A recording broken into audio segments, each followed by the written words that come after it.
اور اس کی پیشانی پر پسینہ آئے وہ بندہ مجھے بڑا اچھا لگتا ہے. جس کی پسینہ آئے. آج لوگ مزدوری نہیں کرتے, دائیں بائیں دیکھتے ہیں. لوگ اپنے اندر وہ توانائی, وہ غیرت, وہ خودداری پیدا نہیں کرتے. بھائی گردن کو جھکا دیتا ہے خیرات کا پتھر, جہاں میں مانگنے والوں کے سر کبھی اونچے نہیں ہوتے. اور ایک بار کہنے لگے غیرت ہے بڑی چیز جہان تگ و دو میں, پہناتی ہے یہ فقر کو تاج سردارا. اپنے اندر یہ توانائی پیدا کرنی چاہیے, یہ کوشش کرنی چاہیے. میرے نبی کریم صلی اللہ علیہ وسلم نے فرمایا تمہارے بعض گناہ ایسے ہیں جو صرف تم مزدوری کرنے جاؤ گے تو اللہ تمہاری مزدوری کی وجہ سے ہی تمہارے گناہ معاف فرما دے گا. اللہ تمہاری محنت اور کوشش کے سبب سے تمہاری ان غلطیوں سے درگزر فرمائے گا.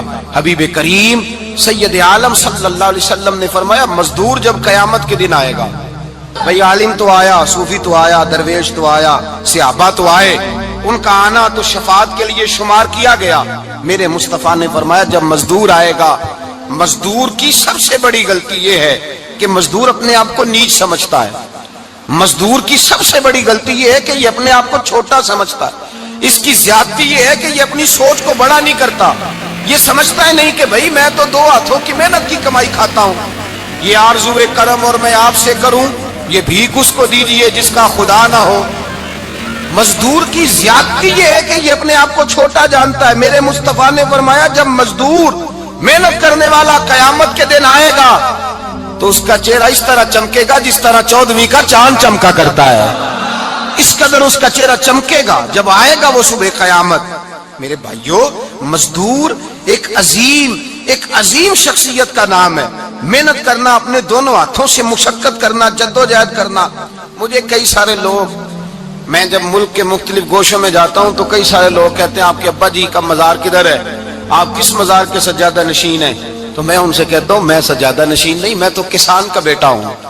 اور میں اس شخص کا بیٹا ہوں جو رات کو 2 بجے اٹھ کے بھی گھر سے نکلتے تھے 2 نفل پڑھ کے. تو ہم پوچھتے تھے کہ اماں جی ابا جی کہاں گئے, تو کہتے تھے چند کھیتوں کو پانی لگانا تھا اور رات کو رخصت ہو گئے. فخر کی بات ہے, یہ اعزاز کی بات, یہ اعزاز کی بات ہے. ہم نے ساری زندگی ان کے ہاتھ پہ چھالے دیکھے لیکن بات لفظ زبان پر یہی دیکھی کہ بیٹا عزت والا وہی ہوتا ہے جو اپنے ہاتھوں سے محنت کر کے روزی کھایا کرتا ہے. بھائی یاد رکھیں یہ اعزاز کی بات ہے. اعزاز, مزدور کا بیٹا فخر کرے, کسان کا بیٹا ناز کرے. وہ جو آدمی سویرے جاتا ہے ویلڈنگ کا پلانٹ لے کے کام کرنے, اس کا بیٹا ناز کرے. وہ جس کا باپ پھاوڑا چلاتا ہے, چھینی چلاتا ہے, تھوڑا چلاتا ہے, وہ ناز کرے. اور مزار صرف ان لوگوں کے نہیں ہوتے جو اللہ اللہ کرتے ہیں, ہو کرتے ہیں, وہ تو قابل اعزاز ہے اللہ کے بندے, ان کے بھی مزار ہوتے ہیں. مزار وہ بھی ہوتا ہے جس کو میرے مصطفیٰ نے فرمایا القاسب حبیب اللہ, جو محنت کرتا تھا ہاتھوں سے جدوجہد کرتا تھا, وہ بھی تو اللہ کا دوست ہے نا, اس کا بھی تو مزار ہے نا, اس کی بھی تو قبر پر انوار ہے جو اللہ کا محبوب ہو کے گیا. تو بھائی اپنا اعزاز جانے سمجھے اس بات کو. میرے مصطفیٰ کریم صلی اللہ علیہ وسلم مزدور کو عزت دیتے, وقار دیتے, اور جو حضور کے گھر میں خادم ہوتے ان کی ناز برداری کرتے. ہمارے گھر میں جو بی بی برتن دھوتی ہے وہ ہمارے ساتھ بیٹھ کے روٹی نہیں کھا سکتی, اس کو یہ اجازت نہیں ہوتی. ہمارا جو مزدور ہوتا ہے نا, ایک صاحب کہنے لگے یہ بچہ میرے پاس کام کرتا ہے, اس کے ابا جی بھی کرتے تھے. تو میں نے کہا اس کا مطلب یہ ہے کہ تم نے آگے نہیں بڑھنے دیا, تم نے کہا مزدور ہی رہنا ساری زندگی, یہی رہنا میرے پاس, آگے نہ بڑھنا. میرے مصطفیٰ کریم سید عالم صلی اللہ علیہ وسلم کے پاس جو لوگ کام کرتے تھے, محنت کرتے تھے, مشقت کرتے تھے. ہمارا ملازم ڈرتا ہے, کامتا ہے, وہ بات کرتا ہے تو صاحب جی کہتے کہتے زبان تھکتی ہے, 100 دفعہ موڈ کو دیکھتا ہے, گالیاں کھاتا ہے بیچارہ, اس کی عزت نفس کو اچھالا جاتا ہے, اس کو رسوا کیا جاتا ہے, اور وہ بیچارہ رات کو رضائی میں منہ دے کے روتا ہے کہ یار میرے نصیب صرف اس لیے کمزور ہیں کہ میں غریب کے گھر میں پیدا ہوا ہوں. ہم احساس نہیں کرتے, اور مزدور کو کبھی موقع مل جائے جان چھوٹنے کا تو بھاگ جاتا ہے. ہمارا کردار اور اخلاق ایسا نہیں ہوتا. حضرت زید بن حارثہ رسول اللہ کے غلام تھے, نبی پاک کے گھر میں جھاڑو دیتے تھے, برتن مانجتے تھے. یہ بچپن میں اپنے قبیلے سے گم ہو گئے تھے, کسی نے اغوا کر کے لا کر کے بیچ دیا, گم ہو گئے تھے. حضور کی بارگاہ عالی مرتبت میں لائے گئے. حضرت زید بن حارثہ سارا دن کام کاج کرتے,